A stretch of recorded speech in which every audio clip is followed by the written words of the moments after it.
Hello दोस्तों, मैं लोकेश दहिया आप सभी का स्वागत करता हूं दहिया सॉल्यूशन यूट्यूब चैनल पर। यूपी पुलिस 2024 के लिए जीके जीएस के इम्पोर्टेंट क्वेश्चन रहेंगे। सेट नंबर 17 रहेगा। 16 सेट हम पहले कर चुके हैं।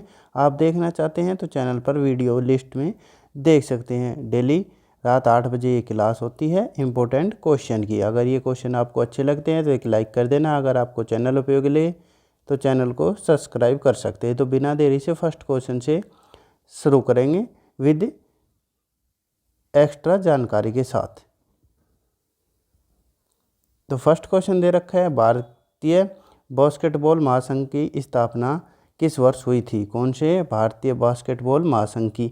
1947, 1950 या 1920 या 1951 में? अगर पूछा जाए अंतर्राष्ट्रीय बास्केटबॉल महासंघ की स्थापना कब हुई थी, वो पूछा जाए आपसे तो वो उसके बारे में भी बताएंगे आपको। अंतर्राष्ट्रीय बास्केटबॉल महासंघ की स्थापना कब हुई थी, इसका आंसर क्या रहेगा वो आप बता सकते हैं। तो कब हुई थी? तो 1932 में हुई थी, यानी 18 जून 1932 में अंतर्राष्ट्रीय महासंघ जो बास्केटबॉल महासंघ है उसकी स्थापना हुई थी 18 जून 1932 में। अगर पूछा जाए इसका मुख्यालय कहाँ पे है, तो मिज में है। मिज जगह का नाम है, जो किस देश में है, तो स्विट्जरलैंड में है।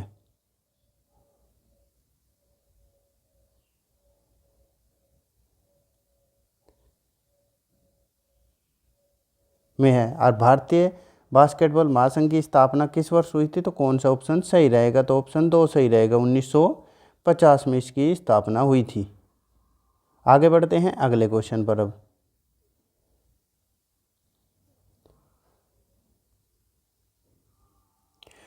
भारत की 10वीं जनगणना किस जनगणना अधिनियम के तहत की जाती है? जो 10 वर्षों में जो जनगणना होती है वो किस अधिनियम के तहत होती है? जनगणना अधिनियम 1955 का, जनगणना अधिनियम 2010 का, जनगणना अधिनियम 1948 का, या जनगणना अधिनियम 2001 का? अगर 10वीं जनगणना की जिम्मेवारी पूछी जाए तो जिम्मेदारी किसकी होती है? अगर ये पूछा जाए आपसे जो जिम्मेदारी है वो किसकी होती है, तो वो गृह मंत्रालय की होती है। किसकी होती है? गृह मंत्रालय की जिम्मेवारी होती है। अगर पूछा जाए किस अधिनियम के तहत 10वीं जनगणना की जाती है, तो ऑप्शन 3 सही रहेगा। जनगणना अधिनियम 1948 के तहत हर 10 वर्ष में जनगणना की जाती है। अब 2021 वाली कब शुरू हुई है, तो ये अक्टूबर में हुई है। अक्टूबर 2023 में शुरू हुई है, क्योंकि कोरोना के कारण ये नहीं हो पाई थी। आगे बढ़ते हैं अगले क्वेश्चन पर। अब अगला क्वेश्चन है, भारतीय संविधान का भाग 19, कौन सा भाग? 19 भाग निम्न में से किससे संबंधित है? तो आपातकालीन प्रावधान, विविध, निर्वाचन या संविधान संशोधन? अगर आपसे पूछा जाए संविधान संशोधन किस भाग में है, तो कौन सा बताएंगे? भाग 20 में है इसका वर्णन। अनुच्छेद पूछा जाए आपसे तो किस अनुच्छेद में इसका वर्णन है, तो 368। निर्वाचन पूछा जाए, अगर आपसे निर्वाचन आयोग का पूछा जाए तो भाग 15 में वर्णन है। भाग 15। अगर अनुच्छेद पूछे जाए तो 324 से लेकर 329 तक। और आपातकाल उपबंध किस में है, तो भाग 18 में इसका वर्णन है। भाग 18 में। अगर अनुच्छेद पूछे जाएं आपसे तो 352 से लेकर 360 तक है। तो विविध किस में है, तो ऑप्शन 2 सही रहेगा। भाग 19 में है। आगे बढ़ते हैं अगले क्वेश्चन पर। अगर अनुच्छेद पूछा जाए इसमें विविध में कौन कौन से अनुच्छेद कहाँ से लेकर कहाँ तक है, तो 361 से लेकर 367 तक का वर्णन है इसमें। आगे बढ़ते हैं। अब अगला क्वेश्चन दे रखा है, निम्नलिखित में से कौन सा हड़प्पा स्थल डॉकयार्ड की उपस्थिति का प्रमाण दर्शाता है? यानी बंदरगाह किस में थे हड़प्पा स्थल में? रोपड़ में, बनावली या कालीबंगा या लोथल में? रोपड़ कहाँ पे था? हड़प्पा स्थल कहाँ पे है ये, तो किस राज्य में है, तो ये पंजाब राज्य में है। बनावली या बनवाली ये किस में है? तो ये हरियाणा में है। कालीबंगा, कालीबंगा जगह किस राज्य में है? तो ये राजस्थान में है। और लोथल कहाँ पे है? तो ये गुजरात में है। तो ये लोथल है जो गुजरात में है, ये ही समुंदर से सीमा बनाती है। तो कौन सा सही रहेगा? तो ऑप्शन 4 सही रहेगा, लोथल।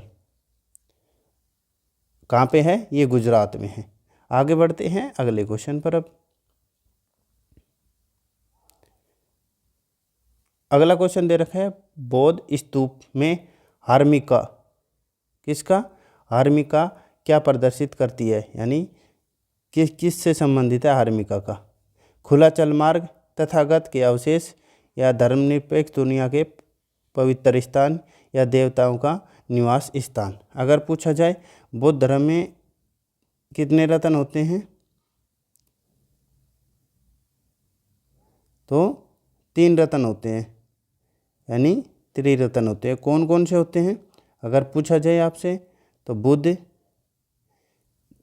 धम्म, और तीसरा कौन सा होगा? तो तीसरा होगा संघ। 3 रत्न होते हैं। और इसका हार्मिका का अर्थ क्या रहेगा? ऑप्शन 4 सही रहेगा, देवताओं का निवास। आगे बढ़ते हैं अब अगले क्वेश्चन पर। अगला क्वेश्चन है, मुगल किस मूल के मुस्लिम राजवंश थे, यानी किस मूल के थे जो मुगल आए थे भारत में? तुर्की अफगान थे, तुर्की मंगोल थे, इंडो मंगोल, या ओटोमन मंगोल थे। तो कौन से थे अगर पूछा जाए? जो मुगल थे उन्होंने भारत पर कब से कब तक जो शासन किया था?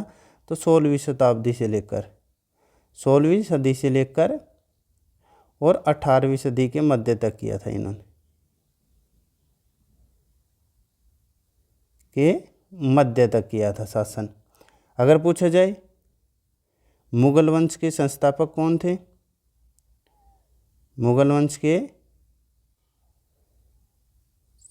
संस्थापक पूछा जाए आपसे तो कौन थे? बाबर थे। किस राजवंश से थे? तो ऑप्शन 2 सही रहेगा, कौन से? तुर्की मंगोल थे। आगे बढ़ते हैं अब। अगला क्वेश्चन दे रखा है, विजयनगर साम्राज्य में निम्न में से किसे नरपति या पुरुषों का स्वामी कहा जाता था? चेट्टी, रायस, राजावर्मा, या भाट को? तो किन्हें कहा जाता था? रायस भी आता है और रायो को, तो किन्हें कहा जाता है? और जो विजयनगर साम्राज्य में है उसी में जो दक्कन के सुल्तान थे उनको भी किसी नाम से जाना जाता था। किस नाम से जाना जाता था दक्कन के सुल्तानों को? ये भी परीक्षा में पूछा जाता है। तो दक्कन के सुल्तानों को क्या कहा जाता था? अशोकपति।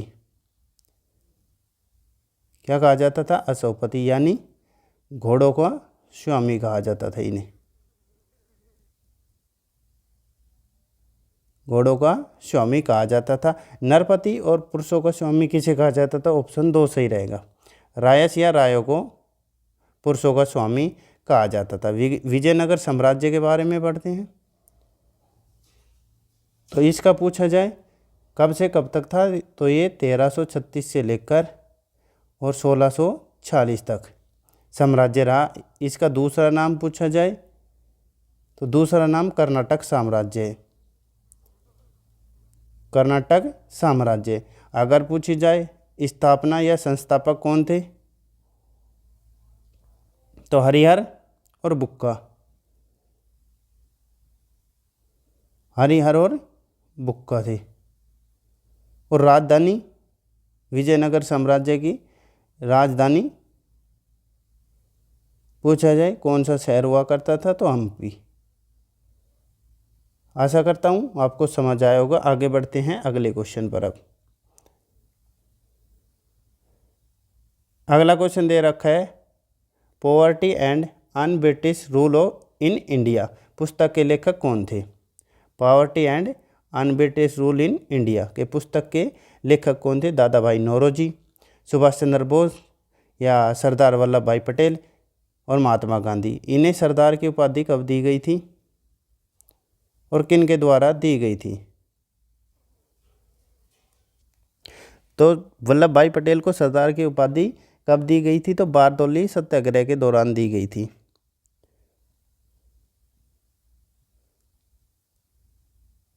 सत्याग्रह के दौरान वहाँ की महिलाओं के द्वारा सरदार की उपाधि दी गई थी। बारदौली सत्याग्रह कब हुआ था? तो 1928 में हुआ था। अब ये पुस्तक के बारे में पूछ रखा है, तो कौन सा आंसर रहेगा? तो ऑप्शन ए सही रहेगा, दादा भाई नौरोजी के द्वारा ये लिखी गई। अगर पूछा जाए इनका अन्य नाम क्या था दादा भाई नौरोजी का? तो भारत के अनौपचारिक राजदूत भी इन्हें कहा जाता था।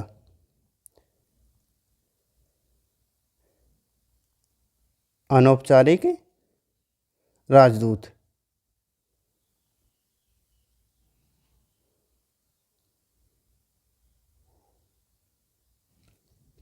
आगे बढ़ते हैं अगले क्वेश्चन पर।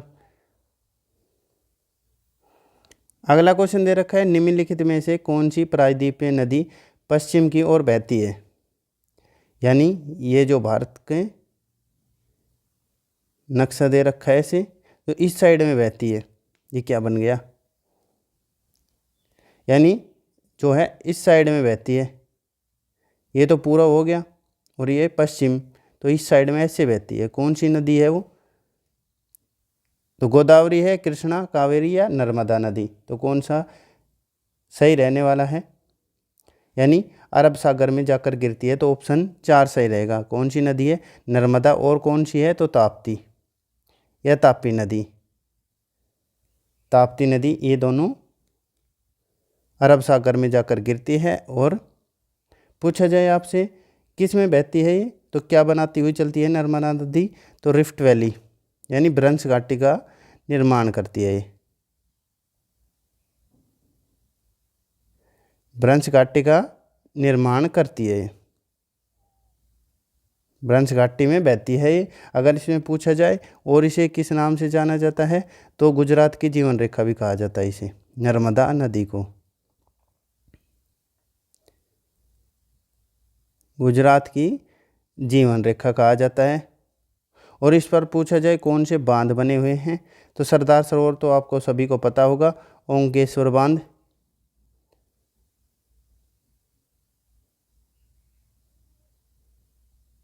और कौन सा है? तो मंडकेश्वर बांध बना हुआ है। मंडकेश्वर बांध नर्मदा नदी पर ही बना हुआ है। आशा करता हूँ आपको समझ आया होगा। और ये पूर्व से पश्चिम की तरफ बहती है ये नदी दोनों। आगे बढ़ते हैं अगले क्वेश्चन पर।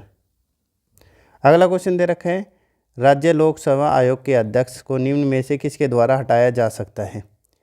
राज्य के लोक सेवा आयोग के अध्यक्ष को भारत के राष्ट्रपति, भारत के राज्यपाल, राज्य के मुख्यमंत्री या भारत के प्रधानमंत्री के द्वारा?